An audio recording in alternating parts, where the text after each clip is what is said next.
Hey guys, hello and welcome to my channel Neha Praful Trivedi. आपका मेरे channel में एक बार फिर से बहुत स्वागत है। કેમ છો અમદાવાદ? તમારી બધાની ઉત્તરાયણ કેવું રહ્યું? ઘણી બધી પતંગ ઉડાવી હશે। तो आप सोच रहे होंगे मैं अचानक गुजराती कैसे बोल रही हूँ।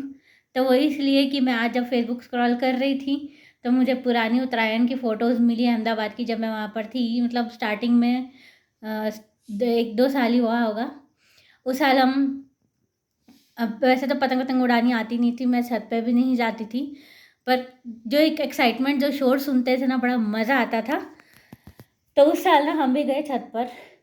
पतंग तो नहीं उड़ी हमसे, लेकिन फिर भी मज़ा किया, एंजॉय किया।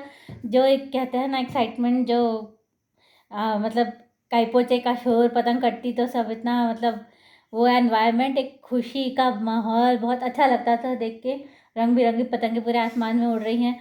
और जब उत्तरायण आने वाला होता था उसके पहले रोड के दोनों तरफ रंग बिरंगी पतंगे और मांझे सज जाते थे। तो वही सब कुछ याद आ रहा था आज फ़ोटोज़ देख के।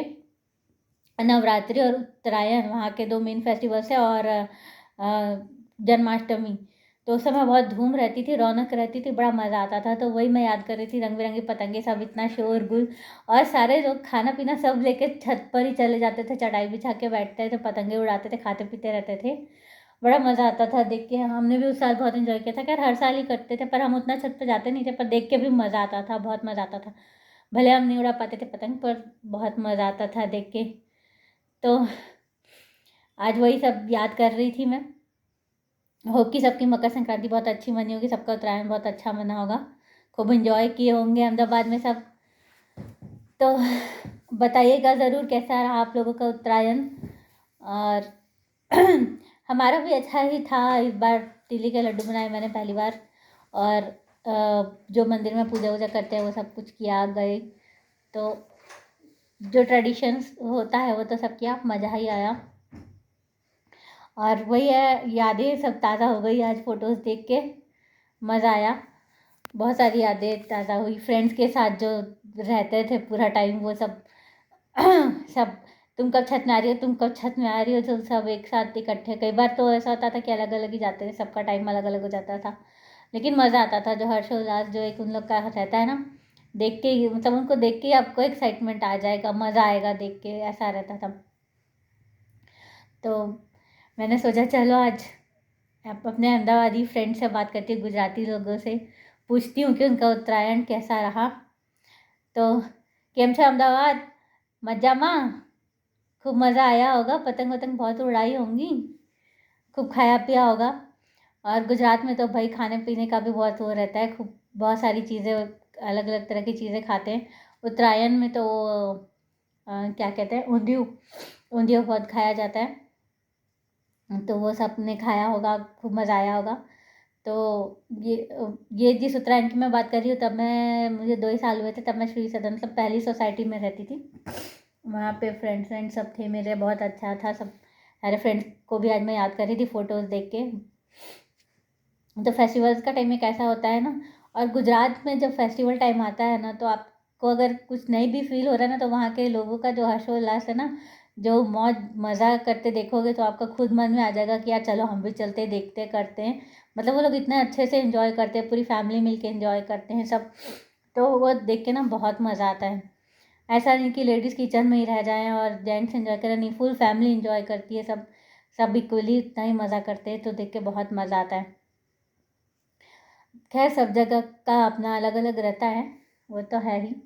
और आप लोगों ने मेरा देखा होगा, कोलैबोरेशन मैंने किया था पहनावा इंडिया का, और भी 2-4 कोलैबोरेशंस किए थे। तो मैं अपने व्यूवर्स को, अपने फॉलोअर्स को, सब्सक्राइबर्स को बहुत सारा थैंक यू बोलना चाहूँगी।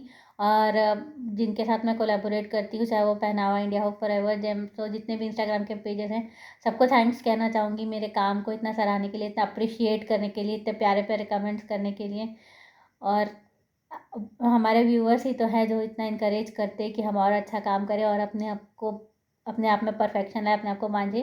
तो बस मैं भी वही कोशिश करते रहती हूँ। पहले काफ़ी लोगों ने तारीफ़ की कि पहले से मेरा काम अच्छा हो गया है। पहले मेरी लिप सिंक भी थोड़ी बिगड़ जाती थी, लेकिन अब काफ़ी अच्छी रहने लगी है। सब बहुत अच्छे अच्छे कमेंट्स मिलते हैं। तो थैंक यू मेरे सभी सब्सक्राइबर्स, व्यूवर्स, फॉलोअर्स को, सभी कोलैबोरेटर्स को, सबको बहुत सारा थैंक यू, दिल से थैंक यू।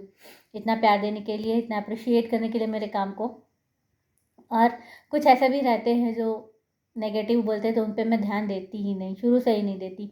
मैं जब से वीडियो बनाना चालू की थी तब से ही वो तो करते ही थे लोग, हंसते भी थे, अपने आसपास के लोग रिश्तेदार भी हंसी उड़ाते थे, बट मेरे को नहीं फ़र्क पड़ा, मुझे अच्छा लगता था, मैं करती थी। भाई जिसकी समझ जहाँ तक जिस चीज़ में रहेगी वो उतना ही बोलेगा, उतना ही करेगा, तो ठीक है। अब अब बोलने वाले को अपना काम करने दो, आप अपना काम करते रहो। आपका काम बोलेगा तो वही है, अब काम बोल रहा है। अभी भी मुझे बहुत मेहनत करनी है, बहुत कुछ करना है, और मैं कर रही हूँ मेहनत, अपनी तरफ से कोशिश कर रही हूँ। काफ़ी पेशेंस भी रखना पड़ता है, बहुत सारी चीज़ें होती हैं, बहुत सारे अप्स एंड डाउन्स होते हैं, बट लगे रहना चाहिए इंसान को। मेरा विश्वास मेरे भगवान पर सबसे ज़्यादा है, बहुत ज़्यादा है, मेरे भोलेनाथ पे, मेरे महादेव पे, श्री शिवाय नमस्तुभ्यम। तो बस उनका साथ रहे, उनका हाथ सर पे रहे, तो बस सब काम हो जाता है, सब कुछ हो जाता है।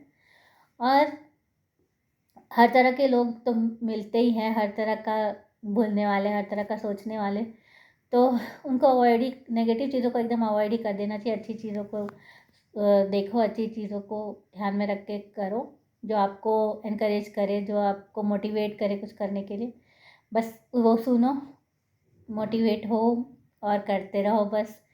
क्योंकि क्या होता है ना कि अगर आप नेगेटिव नेगेटिव चीज़ों को सुनोगे तो फिर आपका दिमाग ख़राब होगा, आपको मोरल डाउन होगा, कोई मतलब नहीं है, ठीक है।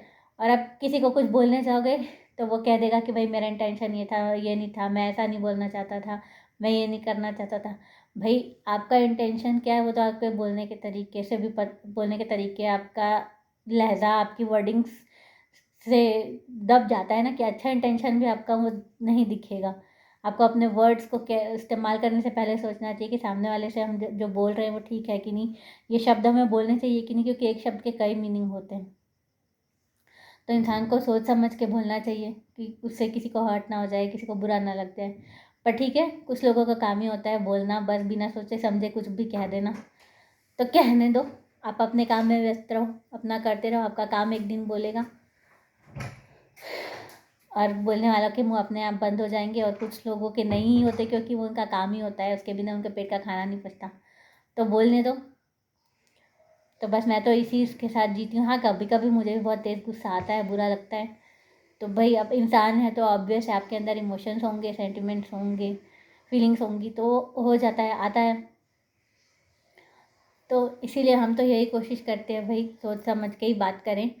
और नहीं जमता, लगता है कि भाई सामने वाला समझेगा ही नहीं, इसको समझाने का कोई मतलब नहीं, बोलने का कोई मतलब नहीं, तो भाई हम ही हाथ जोड़ लेते हैं, हम नहीं, हम ही दूरी बना लेते हैं, नहीं बात करते, वो बेटर है। पर भाई हार्श लैंग्वेज, नेगेटिव बातें, ये सब बिल्कुल अवॉइड ही करना चाहिए, नहीं झेलना चाहिए बिल्कुल भी। और एट द मोमेंट आप जवाब दे दो जब आपको लगता है, तो नहीं तो सोच सोच के ना, जैसे दिमाग में बहुत कुछ हलचल मचने लगती है, फिर वो आपके दिमाग पे, मन पे, शरीर पे, सब पे असर करने लगता है। तो वही अच्छा है, एट द मोमेंट बोलो, ख़त्म करो, जो होता है होता रहे। भाई हमको बुरा लगता है तो उसका अगले को जब नहीं समझ में आता तो हम भी क्यों सोचें, अपना ही मन हल्का कर लो। तो बस यही है, कुछ अपने मन की बातें मैंने आपको बोली आज फिर से। और उत्तरायण का भी अपना जो मेमोरीज जो आज मैंने देखी, थोड़ा अच्छा लगा, तो वो सब आपके साथ शेयर किया। और उसी का मैंने एक रील भी बना दिया है, आपको देखने को मिला होगा उसमें। अभी तो और कोलैबोरेशंस मैं धीरे धीरे ले रही हूँ, एक एक दो दो करके ले रही हूँ, आ तो रहा है, पूछ रहे हैं लोग, पर वही है ना, ऑफिस के साथ साथ मैनेज करना थोड़ा सा मतलब डिफ़िकल्ट हो जाता है। करूँगी, वो मेरा शौक़ है, मुझे अच्छा लगता है, और मेरा अब तो प्रोफेशन भी बन गया, तो करूँगी। वीकेंड्स पे ही मैं उस पे अच्छे से टाइम दे पाती हूँ, क्योंकि जब तक वीडियो अच्छे से नहीं बनता ना तो फिर अच्छा नहीं लगता उसको। भले मुझे 8-10 टेक्स लेने पड़े, वो मुझे चलता है, लेकिन प्रॉपर गेटअप, प्रॉपर वीडियो बनता है ना, तभी अच्छा लगता है। काम अगर लिया है तो फिर उसको अच्छे से करूँ, तभी ठीक लगता है।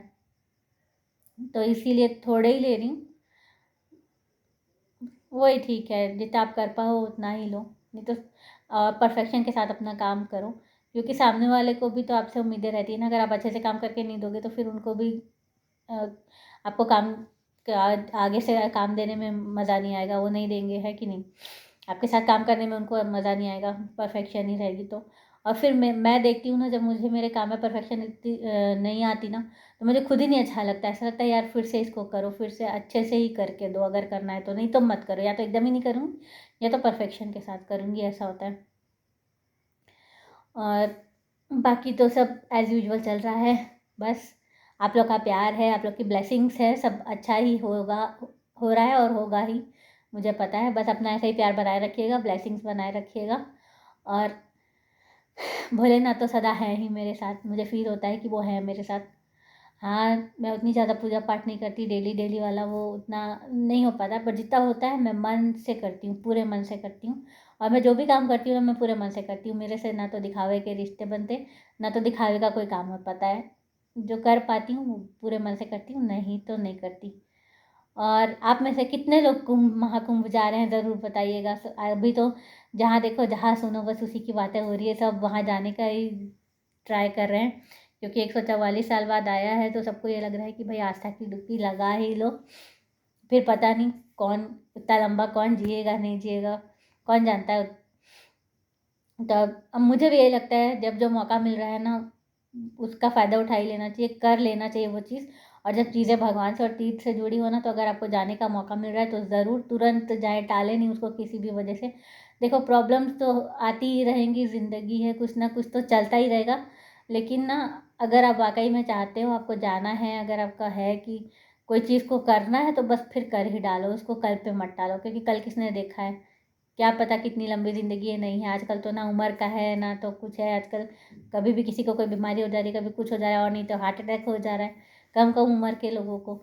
तो मेरा कहने का मतलब ये नहीं कि मैं नेगेटिविटी फैलाऊं या कुछ ऐसा, लेकिन एक फैक्ट है जो मैं बोल रही हूँ। जो आपका करने का मन करता है, जब करता है ना, कर डालो उसको, कल पे मत डालो किसी भी वजह से।